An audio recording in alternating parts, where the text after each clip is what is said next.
అతనికి ఈలాగు ఆజ్ఞ ఇచ్చాను, అబ్షాలోము చేతిలో నుండి మనం తప్పించుకొని రక్షణ పొందలేము, మనము పారిపోదాము రండి. అతడు హఠాత్తుగా వచ్చి మనల్ని పట్టుకొను, మనకు కీడు చేయకును, పట్టణమును కత్తివాత హతం చేయకును ఉన్నట్లు మనం త్వరగా వెళ్ళిపోదాము రండి. అంటే ఎందుకు? ప్రాణాన్ని రక్షించుకోవటానికి. దావీదైతే ప్రాణాన్ని రక్షించుకోవటానికి వెళ్తున్నాడు. ఎందుకు పారిపోతున్నాడు? ఎందుకు ఆ కిద్రోను వాగు దాటాల్సి వచ్చింది?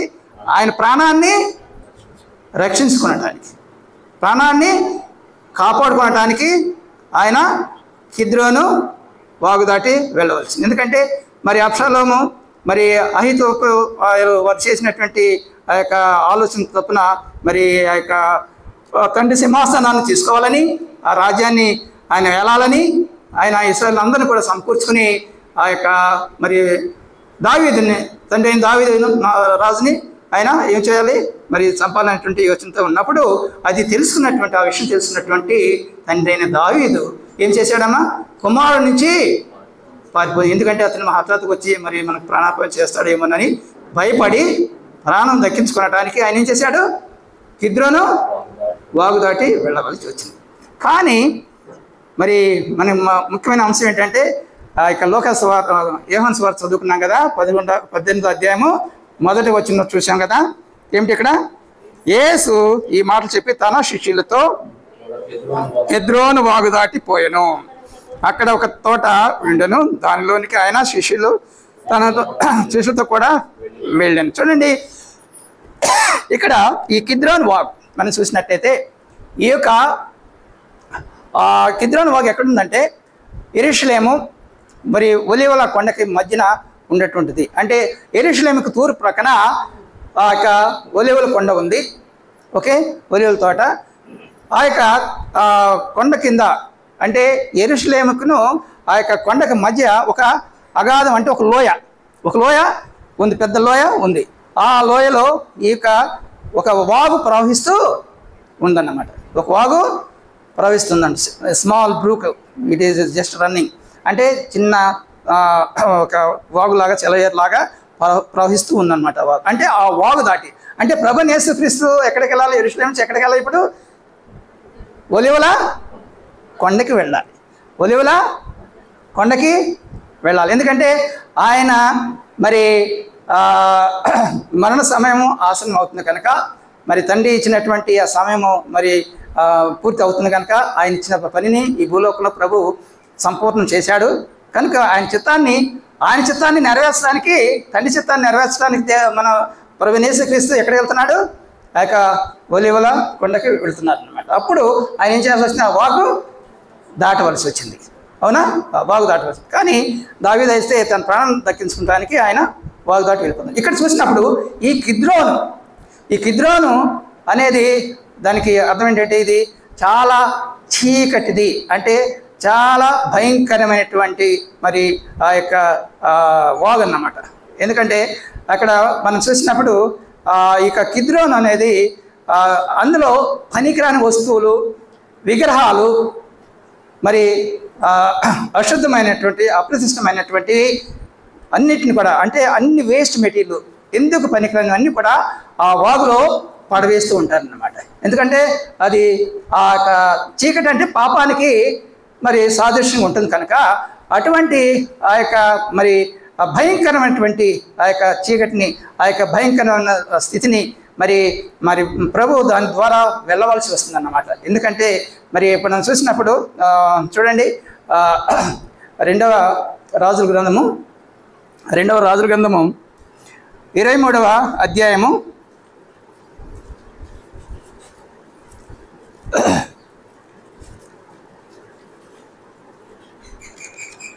23వ అధ్యాయము 3వ వచనం చూడండి. 23:3 తీసుకున్నట్టు చూడండి.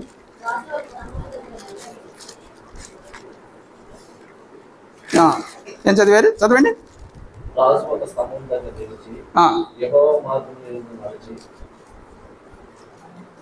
ఆయన ఆజ్ఞలను కట్టడలను శాసనములను పూర్ణ హృదయంతోను పూర్ణ ఆత్మతోను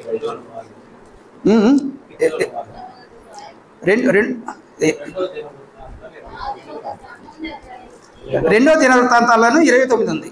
రెండో దినవృత్తాంతాల్లో 29 16 వచనం. 22వ దినవృత్తాంతాలు పవిత్రపరచుటకై యాజకులు యెహోవా మందిరపు లోపలి భాగమున పోయి యెహోవా మందిరములో తనకు కనబడిన నిషిద్ధ వస్తువులన్నిటినీ యెహోవా మందిరపు ఆవరణంలోనికి తీసుకుని రాగా లేవీయులు వాటిని ఎత్తి కిద్రోను వాగులో పారవేసిరి. చూడండి, వాటన్నిటిని అంటే ఆ కిద్రోను వాగు ఒక డస్ట్బిన్ లాంటిది. ఎందుకంటే మనం ఇక ఈ కాలువల్లో, సముద్రాల్లో, నదుల్లో పనికిరాని ఇక జంతు శవాలు కానీ కలేబరాలు అన్నింటిని పడేస్తూ ఉంటాం కదా. అదేవిధంగా మరి ఇందులో కూడా ఆ యొక్క మరి దేవుని యొక్క సన్నిధిలో ఏదైతే నిషేధించబడ్డాయో అవన్నిటినీ మరి ప్రోగు చేసేసి తీసుకెళ్ళి ఈ కిద్రోను వాగులో పడవేస్తూ ఉన్నారన్నమాట.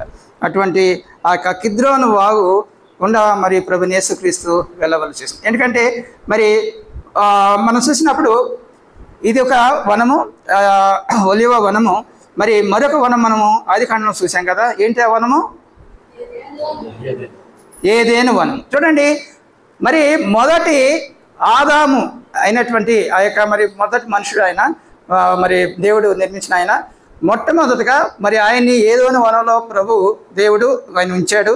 అన్ని సౌకర్యాలు ఆయనకి ఇచ్చాడు, ఉండటానికి, తినటానికి, సంతోషంగా ఉండటానికి అన్ని కూడాను కల్పించాడు. ఇంకా కావాలంటే ఒంటరిగా ఉంటున్నాడని సాటి సహాయాన్ని కూడా దేవుడు ఆయనకి ఇచ్చారు. అవును కదా. ఇచ్చినప్పుడు మరి ఆయన ఒక ఆజ్ఞ ఇచ్చారు కదా. ఏమన్నారు? మరి చెట్లలో ఉన్నటువంటి, తోటలో ఉన్నట్టు, ఈ వనంలో ఉన్నట్టు అన్ని చెట్ల యొక్క ఫలాలు మీరు తినవచ్చును, కానీ ఆ యొక్క మధ్యలో ఉన్నటువంటి చెట్టు ఆ యొక్క మరి ఆ ఫలాన్ని మాత్రం మీరు తినకూడదు. అంటే ఏంటిది? దేవుడు ఆజ్ఞ కదా అది, అంతేనా? ఆజ్ఞ కదా. మరి తిన్నాడా లేదా? తిన్నాడా? అంటే ఏమైంది అక్కడ? ఆజ్ఞ అతిక్రమం. అంటే మొదటి ఆదాము అవిధేయుడై ఏం చేశాడు? అది అవిధేయుడై ఆజ్ఞ అతిక్రమించడం ద్వారా పాపం అక్కడ తెచ్చింది. అవును కదా. మనం రోమపత్రిక 5వ అధ్యాయం మనకు తెలుసు, 12వ వచనం రాసింది, ఒక మనుషుని వలన పాపము, ఒకే మనుషుని ద్వారా పాపము, ఆ పాపం ద్వారా మరణం. ఒక మనుషుని ద్వారా ఏమొచ్చింది? ముందు పాపం వచ్చింది. ఆ పాపం ద్వారా ఏమొచ్చింది? ఆ మరణం లోకంలోనికి వచ్చింది. అవును కదా. మరి ఆ యొక్క మరి పాపం చేసిన వాళ్ళందరూ కూడాను మరణం అవుతూ ఉన్నారు. అంటే ఆ విధంగా ఆ యొక్క ఆదాము నుంచి ఏమైంది? మనకి మరణము, పాపము, మరణము ఈ రెండు సంప్రాప్తమైనవి. అంటే తరతరముల నుంచి, ఆదాము నుంచి ఇప్పుడు వరకు కూడాను మన తరం వాళ్ళకి, మన తరమే కాదు, మన పిల్లలకి, మన మనవాళ్ళకి, మన వాళ్ళు కూడా ఏమవుతున్నది? సంప్రాప్తి అవుతూ వస్తుంది. అవును కదా. అవుతూ వస్తుంది. అంటే ఆ యొక్క అవిధేయత వలన, అవిధేయుడైతే మొదటి ఆదాము ద్వారా పాపము లోకంలోకి వచ్చింది. పాపం ద్వారా ఏమొచ్చింది? మరణము. ఆ మరణము మానవులందరూ కూడాను సంప్రాప్తి అవుతూ వచ్చింది. అవును కదా. ఆ విధంగా మరి రెండవ ఆదామైనటువంటి యేసు ప్రభువారు, రెండవ ఆదామైనటువంటి యేసు ప్రభువారు ఏమైంది? ఆయన మరి ఆయన ద్వారా ఏమొచ్చింది మనకి? ఆయన ఎటువంటి వారు? ఆయన అక్కడ అవిధేయుడు, అక్కడ అవిధేయత కలిగినటువంటి వాడు మొదటి ఆదాము అయ్యాడు. కానీ ఇక్కడ ప్రభువైన యేసుక్రీస్తు విధేయుడు, తండ్రికి విధేయుడు. తండ్రి మరి ఏ యొక్క పని మీద ఈ భూలోకానికి తన కుమారుని పంపించాడు, అన్నీ కూడా దేవుని చిత్తానుసారంగా జరిగించాడు కనుక, అంటే దేవుని మాట ప్రకారం ఆయన ఈ లోకంలో జీవించాడు 33.5 సంవత్సరాలు. కనుక విధేయత కలిగినాడా? అవిధేయత కలిగిన వాడా? అది అంటే ఆ యొక్క అవిధేయత వలన పాపం వచ్చింది, పాపం ద్వారా మరణం వచ్చింది. కానీ ఈ విధేయత వలన ఏమొచ్చింది మనకి? పాపంలో అయిన మనము రక్షించబడి నీతిమంతులుగా తీర్చబడ్డాం. ఓకే. ఆ యొక్క అవిధేయుడైనటువంటి ఆదాము ద్వారా ఏమో పాపం వచ్చింది, పాపం ద్వారా మరణం వచ్చింది. కానీ విధేయుడైనటువంటి మరి రెండవ ఆదాం ఏంటి, మరి క్రీస్తు ద్వారా మనకేమొచ్చింది, మరి రక్షణ, పాప క్షమాపణ, తర్వాత మనము పాపమైన మనం అనీతిమంతులమైన మనము, ఎందుకంటే ఏమైపోయాము, నీతిమంతులుగా. ఎందుకంటే ఆ యొక్క 2వ కొరింథీ గ్రంథం 5వ అధ్యాయం 21వ వచనం చెప్తున్నారు కదా, మరి మనం పాపం ఎరుగని ప్రభువైన యేసుక్రీస్తు తండ్రి ఏం చేశాడు, ఆయన్ని పాపముగా చేయబడ్డ. ఎందుకు, మనము దేవుని నీతి అగోవాలనని, మనము దేవుని నీతి అగోవాలనని ఆయన ఏం చేశాడు, తన కుమారుని పాపంగా చేశాడు. అంతేకాదు రోమపత్రికలో మనం చూసినప్పుడు 8వ అధ్యాయంలో ఆయన 2వ అధ్యాయంలో ఆయన కుమారుని ఏం చేశాడు, ఆయన పాప శరీరముతో ఈ లోకానికి పంపించి ఆయన శరీరంలో మన పాపానికి శిక్ష ఇచ్చాడు.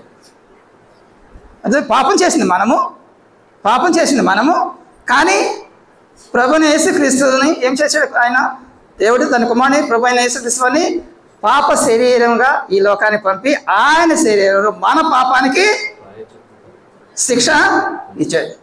చూడండి ఒక వచనం 2వ అధ్యాయంలో తీసిన వాళ్ళని చూడండి, రోమా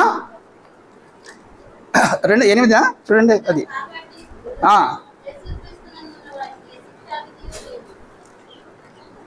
కదమ్మా, వచ్చిన మీరు రిఫరెన్స్ చూడాలి. రోమా ధర్మశాస్త్ర సంబంధమైన నీతి విధి నెరవేర్చబడవలనని పాప పరిహారము నిమిత్తము దేవుడు తన సొంత కుమారుని పాప శరీరాకారముతో పంపి ఆయన శరీరమందు పాపమునకు శిక్ష విధించెను. చూడండి, మరి సొంత కుమారుడు ఏం చేశాడు, పాప శరీరాకారం పంపించి ఆయన శరీరమందు మన పాపానికి. కనీసం ఇక్కడ చిన్నపిల్లలు ఆడుకుంటూ ఉంటారు, ఎవరైనా ఒక పిల్లవాడు ఇంకో పిల్లవాడు కొట్టిన వెంటనే ఏడుస్తూ వెళ్తే ఆ తల్లి కోపడుతుందా లేదా, కోపడుతుంది కదా, ఎవరు నా పిల్లవాడిని కొట్టింది, ఎవరు నా పిల్లవాడిని, ఏదో ఒక దెబ్బ 2 దెబ్బ వేసి ఉంటాడు, దానికి ఆ తల్లికి చాలా కోపం వస్తుంది కదా. మరి ప్రభువైన యేసుక్రీస్తు మరి చూడండి ఎంత ఘోరంగా ఆ శిలువలో ఆయన మరి శ్రమలు, వేదనలు, నిందలు పొందటానికి, ఆ యొక్క ఘోరమైనటువంటి శిలువ మరణాన్ని పొందటానికి మరి తండ్రి దేవుడు మరి మన కొరకు ఆయన్ని అప్పగించినప్పుడు ఏమైపోయింది, మన అపరాధం చేత ఆయన ఏం చేయబడ్డాడు, గాయపరచబడ్డాడు. అవును కదా, మరి మన యొక్క అతిక్రమం చేత ఆయన నలగొట్టబడ్డాడు. అంటే గాయపరచడానికి, నలగొట్టడానికి మన పాపంలో మన అపరాధముల కొరకు తన సొంత కుమారుని మన కొరకు ఈ లోకానికి పంపించాడు దేవుడు. అవును కదా, మరి అదేవిధంగా మరి మనం ఆ యొక్క ఒలీవ కొండలో మనం వెళ్ళినప్పుడు మరి ప్రభు అక్కడ మనం ఏం చేసాడు మనం చూద్దాం ఒకసారి. చూడండి, లూకా సువార్త 22 అధ్యాయము 39 చూడండి.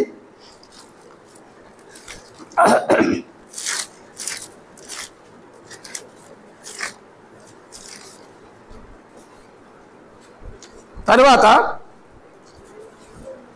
22 లూకా సువార్త 22:39 తీశారు కదా. తర్వాత ఆయన బయలుదేరి తన వాడుకు చొప్పున ఒలీవల కొండకు వెళ్ళగా శిష్యులను ఆయన వెంట వెళ్ళిరి. ఆ చోటు చేరి ఆయన వారితో, మీరు శోధనలో ప్రవేశించుకున్నట్టు ప్రార్థన చేయడం చెప్పి వారి యొద్ద నుండి రాతివేత దూరం వెళ్ళి మోకాళ్ళుని, తండ్రి ఈ గిన్నె నా యొద్ద నుండి తొలగించుటకు నీ చిత్తమైతే తొలగించుము, ఆయనను నా ఇష్టము కాదు నీ చిత్తమే సిద్ధించునుగాక అని ప్రార్థించింది. చూడండి, అది చాలా మరి కఠినమైనటువంటి పరిస్థితి. అవును కదా, చాలా కఠినమైన పరిస్థితి. ఎందుకంటే ఆ కిద్రోను వాగులో ఉన్నటువంటి ఆ మాలిన్యాన్ని అంతా మరి ప్రభువు తాగాల్సి వస్తుంది ఇప్పుడు. ఎందుకంటే అంతా చాలా కలుషితమైనటువంటిది, నిషేధమైనటువంటిది. అవునా, మరి పాపి భూయిష్టమైనటువంటిది. అటువంటి దానిని మరి ప్రభు ఇప్పుడు ఆయన మరి అనుభవించాల్సి వస్తుంది అన్నమాట. కానీ ఆయన అంటున్నాడు, నా ఇష్టం కాదు నీ చిత్తమే సిద్ధించును కాక. అప్పుడు పరలోకమును ఒక దేవదూత ఆయన కనబడి ఆయనను బలపరిచింది. ఎందుకంటే చాలా వణికిపోతున్నాడు, ఆయన కూడా మనలాగే మానవుడే కదా, ఆయన దైవం మానవ శరీరంలో ఉన్నాడు కనుక ఆయన కూడాను ఆతృత, టెన్షను ఏమైపోయింది, ఎక్కువైపోయి కలవరపడుతుంటే దేవదూత వచ్చి ఆయన్ని ఏం చేస్తుంది, ధైర్యపరుస్తుంది. దేవదూత వచ్చి ఇక్కడ ధైర్యపరుస్తుంది, కనబడి ఆయన బలపరచను. ఆయన వేదన పడి మరింత ఆతురుగా ప్రార్థన చేయగా ఆయన చెమట నేలపడుచున్న గొప్ప రక్త బిందువుల వలె ఆయన. చూడండి, ఏదన్నా మనకి జరగడానికి మన పిల్లలు కానీ ఎవరికైనా జరిగిందంటే మనం ఎంతో టెన్షన్ అయిపోతాం కదా, టెన్షన్ అయిపోతాము. మనకి సరిగా ఊపిరాడదు, శరీరం అంతా చెమట పట్టుకొస్తుంది, అవును జరుగుతుంది కదా. మరి అటువంటి మరి అనుభవము మరి ఇక్కడ ప్రభువు మరి నీ కొరకు నా కొరకు సర్వ మానవాళి కొరకు ఆయన అనుభవిస్తున్నాడు. ఎందుకంటే మరి చూడండి, ఇంకా మన కింద చూసినట్టే ఆయన చెమట ఏ విధంగా మారిపోయిందంట, ఆ యొక్క ఆతృతతో ఆయన ఎంతో టెన్షన్తో ఆయన మరి మానసికంగా ఎంతో ఒత్తిడితో మరి ప్రార్థన చేస్తూ ఉంటే ఆ దేహం అంతా ఏమవుతుంది, చెమట కక్కుతుంది అన్నమాట. చెమట కారిపోతుంది, చెమట బిందులుగా పడిపోతున్నాయి. ఆయన మోకరించి ప్రార్థన చేస్తుంటే ఏమవుతుంది, అక్కడ చెమట బిందువులు పడిపోతున్నాయి నేల మీద. కానీ ఆ చెమట బిందువులు ఏమైపోయినాయి, రక్త బిందువులుగా.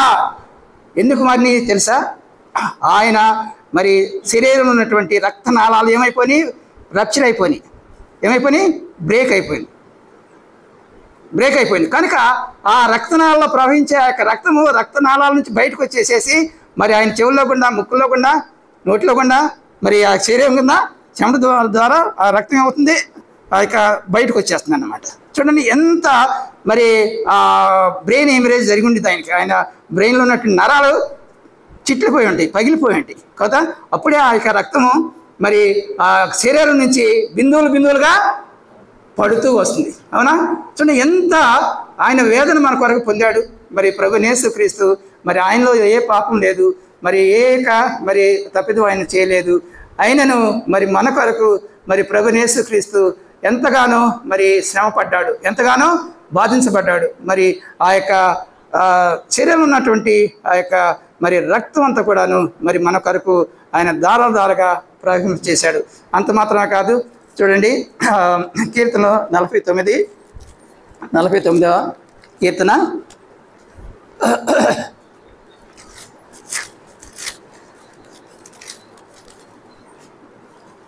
49వ కీర్తన మనం చూద్దాము 7వ వచనం నుంచి.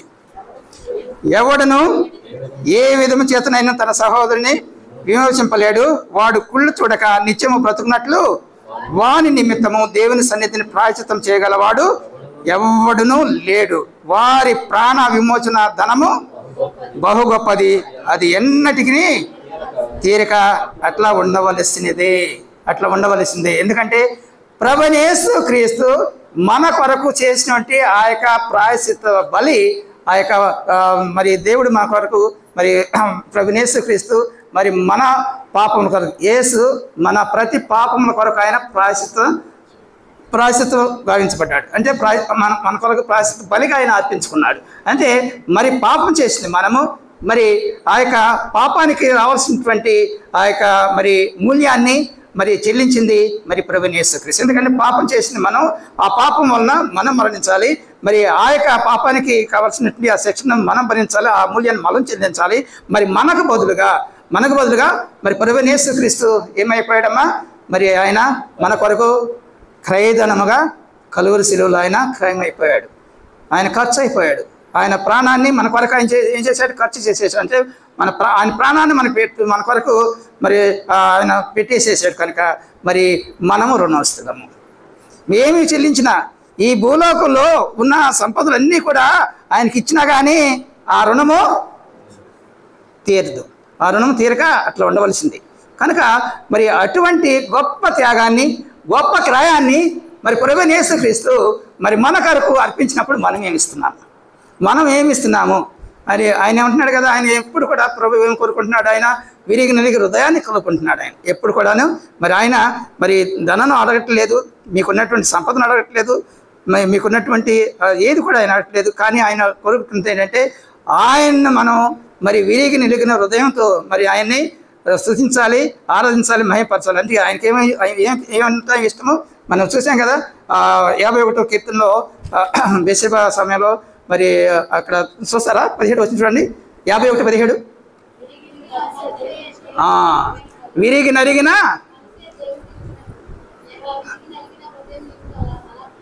అలక్ష్యం చేయవాడు, అది ఆ హృదయం కావాలి. ఇప్పుడు మనం ఆ హృదయంతో దేవుని సన్నిధికి ఆరాధనకి వచ్చిన వారమై ఉండాలి. ఆ యొక్క హృదయంతో మనం చేయాలి. ఎందుకంటే విరిగి నలిగిన హృదయంతోనే మనం తగ్గించుకుంటే, ఎంతగా తగ్గించుకుంటే ప్రభువైన యేసుక్రీస్తుని మనం చూసినప్పుడు చూడండి, ఆయన పరలోకంలో సింహాసనం ఎక్కడ, భూలోకంలో శిలువ ఎక్కడ? ఆ సింహాసనాన్ని వీడి ఎక్కడికి వచ్చాడు? శిలువ మీదకి వచ్చాడు. అవునా? శిలువ ఎక్కడ, సింహాసనం ఎక్కడ? అవునా? మరి ఆయన పుట్టినప్పుడు మీరు చూసాం కదా, వాటిలో చదువుకున్నాం కదా, సత్రంలో కూడా స్థలం లేనప్పుడు ఆయన ఎక్కడున్నాడు? ఎక్కడ పెట్టారమ్మా? పశువుల శాలలో పొత్తిగుడ్డలో మరియమ్మ పొత్తిగుడ్డలో చుట్టి ఆ పశువుల శాలలో పెట్టింది. అవునా? కానీ భూమి అయింది, ఆకాశం అయింది, భూమిలో ఉన్న సమస్తం అయింది. అయినా కానీ మరి లేఖలను నెరవేర్పు కొరకు, అవునా, నక్కలకు బొరెలుండును, ఆకాశ పక్షులకు గుళ్ళుండును, మనిషి కుమారుడు తలతాల్చుకునేటకు, అది లేఖనం నెరవేరింది కదా. అని ఎంత కూడాను ప్రభువైన యేసుక్రీస్తు మన కొరకు ఇన్ని శ్రమలు, వేదనలు, బాధలు పొందటానికి, లేఖనములు నెరవేర్చాలని, మనల్ని రక్షించాలని, మరి ఇదంతా తండ్రిని దేవుడు మరి మన కొరకు అట్టి ప్రణాళికను చేసి ఉన్నాడనమాట. అదేవిధంగా మనం చూసినప్పుడు 129వ కీర్తన 129 ఆయన పాదలు, ఆయన శ్రమలు మనం జ్ఞాపకం చేసుకోవాలి కదా. 129 చూడండి, 29లో 3 వచ్చిన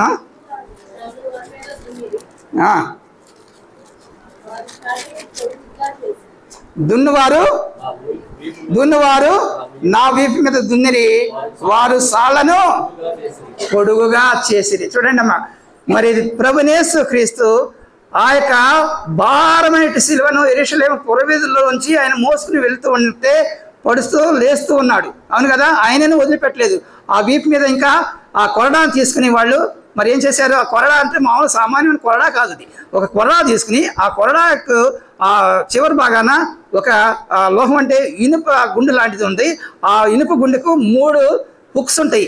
3 హుక్స్ ఉన్నాయి అన్నమాట. ఆ 3 హుక్స్ ఇక్కడ మనం ముచ్చుకుంటాం కదా, మెడ దగ్గర వేసి గట్టిగా దించి ఎక్కడి వరకు, ఆ యొక్క వెన్నుపూస ఆఖరి వరకు ఆయన చీల్చి వస్తుంటే, ఒక రైతు భూమి దున్నుతుంటే సాలుగా భూమి ఎలా ఏర్పడుతుందో ఆ విధంగా మన యొక్క ప్రభువైన యేసుక్రీస్తు వీపు ఆ విధంగా ఏం పడిపోయింది? నాగటి సాల్వలే దున్నపడుతుంది. అప్పుడు మరి ఆ మాంసం ముద్దలు కూడా వచ్చేస్తున్నాయి కదా, ఆ కుక్కానికి ఆ మాంసం ముద్ద తగిలి అది కూడా బయటకు వచ్చేస్తున్నాయి కదా. మరి అంత మరి శ్రమ, అంత వేదన మన కొరకు ప్రభువైన యేసుక్రీస్తు పొందాడు. అదేవిధంగా చూడండి, యెషయా గ్రంథము 50వ అధ్యాయము 5-6 వచనాల్లో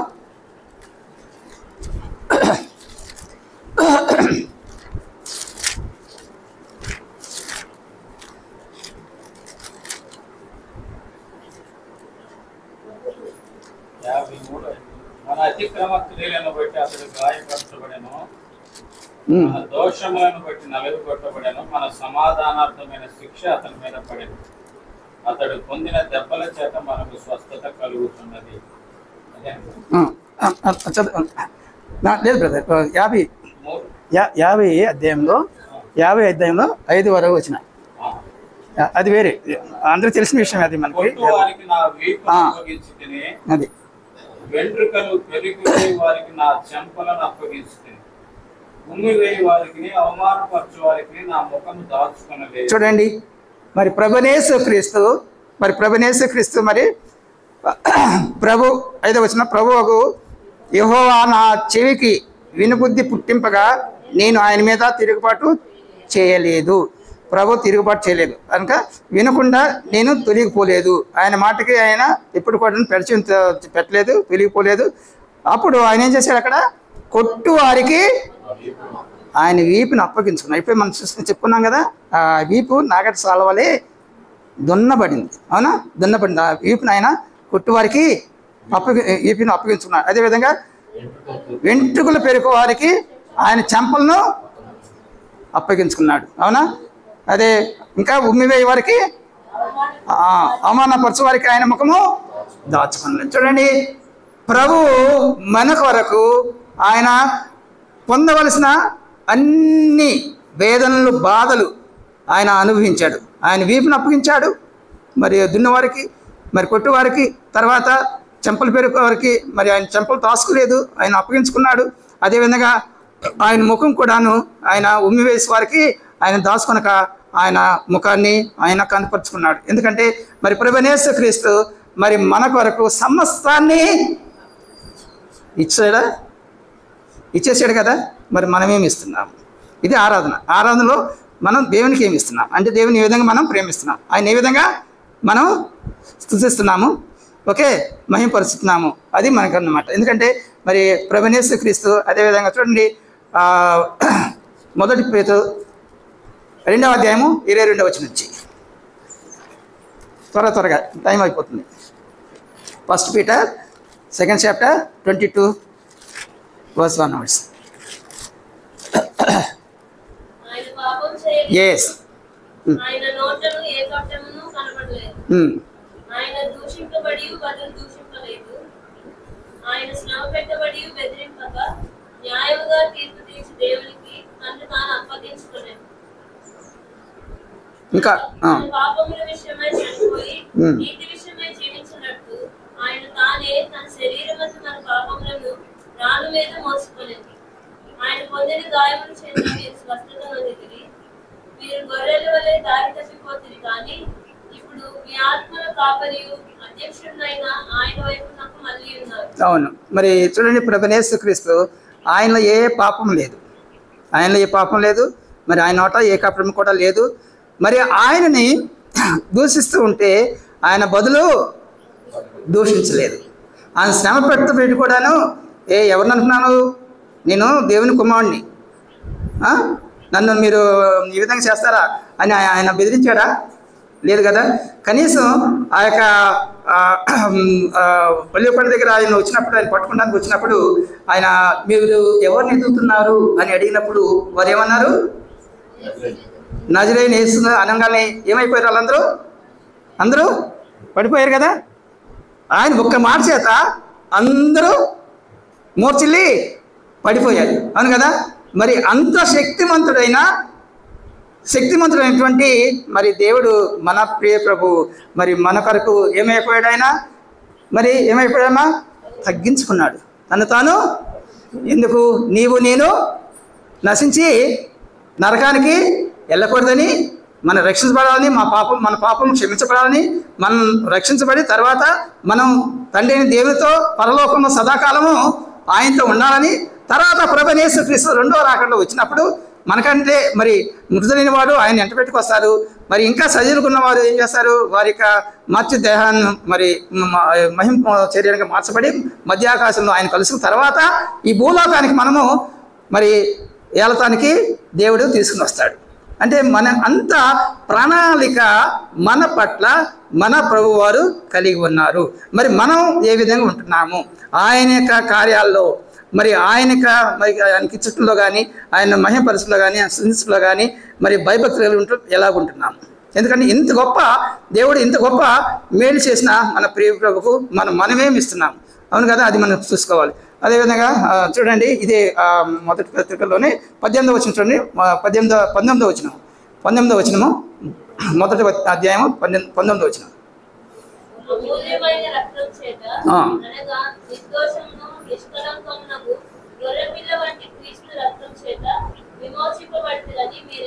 దానిపైన వచ్చిన చదవండి 18 కూడా ఒకసారి.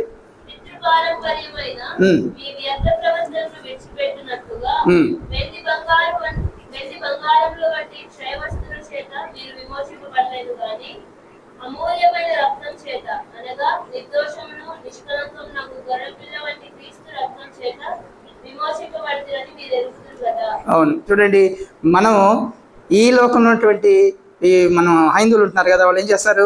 వెండి బంగారం తీసుకెళ్ళి దేవుని దగ్గర అర్పించి వస్తారు, కానుకలు ఇస్తారు. కానీ మన ప్రభువు అటువంటి వాడు. ఎందుకంటే వెండి ఆయనదే, బంగారం ఆయనదే, సమస్తం కూడా ఆయనకే మనం ఏమీ ఇవ్వలేము. కనుక అటువంటి వాటి ద్వారా మనకి పాప క్షమాపణ, విమోచన కలగదు. అవన్నీ క్షయమైనటువంటి అన్నీ కూడా ఒకసారి అది మట్టిలో నుంచి తీశారు. ఆ లోహాలన్నింటినీ ఎక్కడ తీశారు? మట్టిలో నుంచి తీశారు. రేపు అవి కూడా మట్టే అయిపోతాయి. కనుక మరి ప్రభువైన యేసుక్రీస్తు అయితే మరి ఆయన యొక్క అమూల్య రక్తం చేత అనగా నిర్దోషం నిష్కలమైనటువంటి గొర్రెపిల్ల వంటి రక్తం చేతమన్నా. ఎందుకంటే మరి యోహాను సువార్త 1:29 చెబుతున్నా కదా, లోక పాపం మోసుకొను దేవుని గొర్రె పిల్లగా వచ్చాడు. అదేవిధంగా 53వ యొక్క యెషయా రాసినట్లు ఆయన ఏమి చేయడు, మరి మౌనంగా ఉన్నాడు. అవునా, అన్యాయం తీర్చబడ్డాడు, మౌనంగా ఉన్నాడు. పొంతి పిలాతు ముందు కూడా ఆయన మౌనంగా నిలబడ్డాడు. ఎక్కడికి అన్యాయం తీర్పు చేశాడు. పొంతి పిలాతు కూడా అన్నాడు, ఈ నేను నీతిమంతుడు ఉన్నారు. ఆయన భార్య కూడా సాక్షి ఇచ్చింది, ఆయన ఈ నీతిమంతుని జోలికి పోకు. ఆయన అక్కడికి ఆయన అప్పించడానికి ఇష్టం లేక ఏం చేశాడు, ఈ యొక్క నిరపరాధి యొక్క రక్తం, ఈ నీతిమంతు రక్తం ద్వారా నేను నిరపరాధిని చేతులు కడుక్కుని వారి ఇష్టానికి వదిలేసాడు అంతే.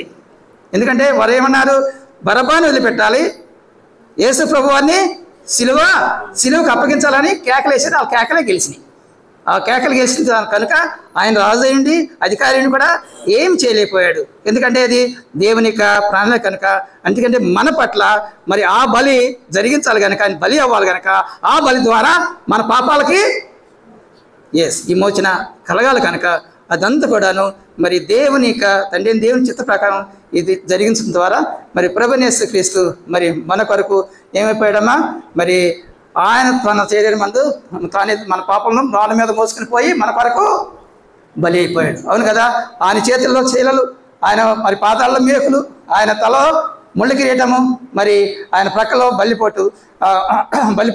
బల్లిపోట్లు మరి ఆయన ఆపోషించారు. ఆయనకి మరి ఆయన చేతిలో ఏం చేశారు, ఒక రిల్ని పెట్టారు. అంటే రాజధానిలో నాకు రిల్ని పెట్టి యూదుల రాజా అని ఆపోషించారు. ఆయన్ని ద్వేషించారు. ఆయనను దేవుడు మౌనంగా ఉండి ఒకే మాట అన్నాడు కదా, తండ్రి వీరేం చేస్తున్నారో వీరెరుగురు, వీరిని క్షమించమని చెప్పి తండ్రికి ఆయన ఆత్మను అప్పగించి సమాప్తమైంది అన్నప్పుడు ఆ యొక్క దేవాలయ తల పైనుంచి కిందకి రెండుగా చీలిపోయి అక్కడ మరి చీకటి కమ్మిపోయింది. అవును కదా, మరి మధ్యాహ్నం వల్ల చీకటి కమ్మిపోయింది.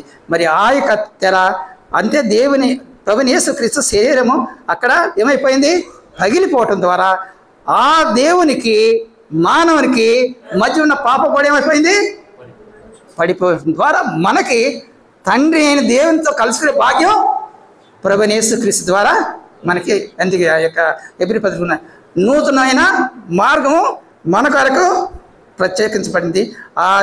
ఆయన శరీరంలోని ద్వారం ద్వారా మనం ఏం చేశాము, తండ్రిని దేవునితో మనం సమానం పడటానికి ప్రభు చేసిన గొప్ప కార్యం తలసొస్తుంది. ఎందుకంటే మరి ప్రభు మనకి ఆరాధన కేంద్ర బిందువు కనుక మరి దాన్ని జ్ఞాపకం చేసుకుని దీన్ని చేయడానికి మనం ప్రభుని మనం జ్ఞాపకం చేసుకుని ఆయన మరణాత్మ ద్వారా జ్ఞాపకం చేసుకుంటాం. ప్రభు మనకు సహాయం చేయాలి.